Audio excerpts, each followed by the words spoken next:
पवारांच्या भरोशावर बसणं म्हणजे ठाकरेंनी पुन्हा पायावर धोंडा मारून घेणं. पवारांचे अजूनही 2 दगडांवर पाय. पवार ठाकरेंचा विश्वास गमवत चालले. जिकडे सत्ता तिकडेच झुकणार. बघता बघता 2चा 1 दगड होईल. ठाकरे वेळीच सावध व्हा. पवार कधी हातावर तुरी देतील कळणारही नाही. नेमकं घडलंय काय? शरद पवारांनी उत्तर द्यावं. 2 दगडांवर पाय ही भूमिका योग्य नाही असं ठाकरे गटानं स्पष्ट म्हटलंय. अजित पवारांनी बंडखोरी केल्यानंतर राष्ट्रवादी काँग्रेसमध्ये 2 गट पडलेत. मात्र शरद पवारांची मनधरणी करण्यासाठी अजित पवार गटाकडून अनेकदा प्रयत्न सुद्धा करण्यात आलेत.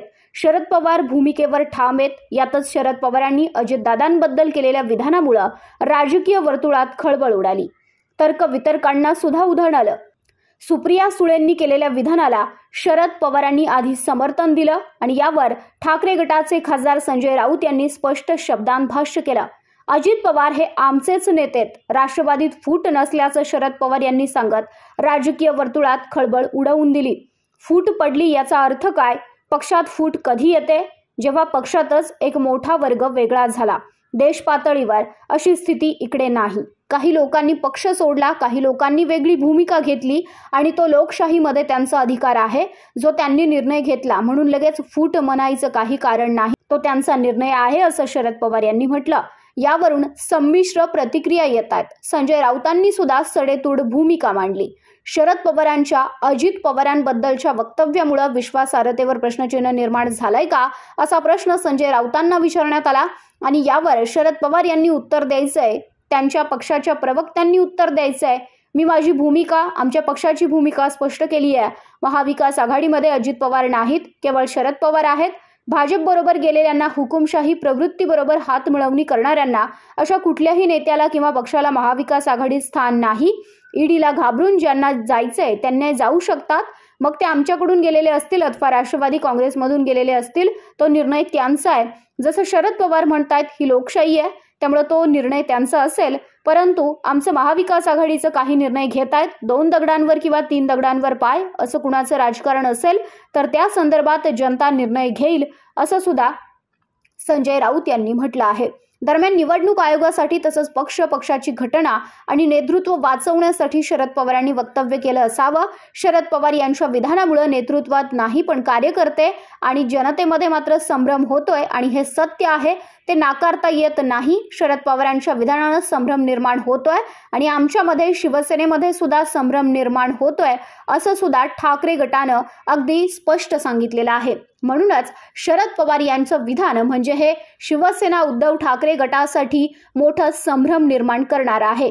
आणि दुसरीकडे ठाकरे गटाने सुद्धा आता लोकसभेची तयारी केलेली आहे. उद्धव ठाकरे वेगवेगळ्या मतदारसंघांमध्ये चाचपणी करतायत आणि राष्ट्रवादीचा बालेकिल्ला असलेल्या पुणे जिल्ह्यातील मतदारसंघांमध्ये सुद्धा उद्धव ठाकरे यांनी चाचपणी सुरू केलेली आहे. आढावा बैठका घेत आहेत आणि उमेदवारी कुणाला द्यावी यासाठी पर्याय सुद्धा शोधले जात आहेत.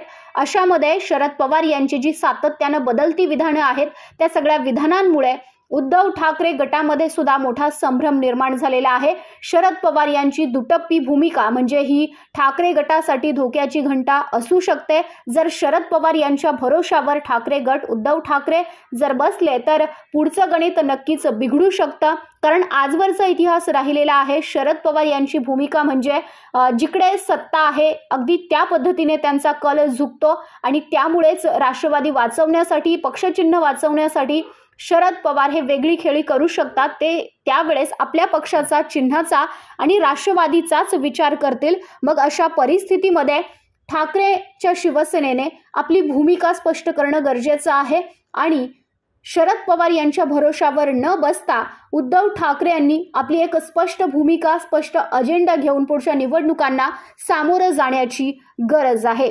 आणि त्यामुळेच शरद पवार यांच्या भरोशावर न बसता ठाकरेंनी आता पुन्हा आपलं स्वतःचं अस्तित्व निर्माण करणं गरजेचं आहे. पवारांचे अजून सुद्धा 2 दगडांवरती पाय दिसत आहेत आणि त्यामुळेच कुठेतरी शरद पवारांच्या विश्वासार्हतेवरती सुद्धा प्रश्नचिन्ह निर्माण होतोय.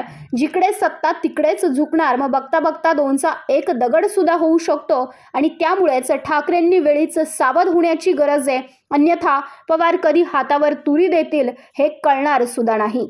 यावर तुमचं काय मत आहे? कमेंट करा. हा व्हिडिओ जास्तीत जास्त शेअर करा.